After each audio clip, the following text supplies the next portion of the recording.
Uite-l! Mă, dar ce caută în orașul în Oradea? Mă, ce caută Siren Head în Oradea? Eu nu mai scap de Siren Head nici în Oradea nu mai scap de Siren Head.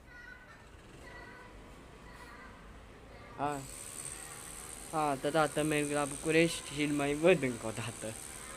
Du-te în puii mei de aici. Eu visez la noapte. Actul 6.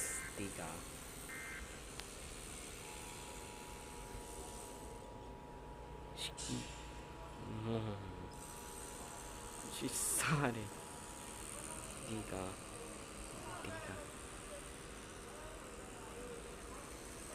Actul 6. Cât de înalt e animalul. Stai, nu mai de aproape.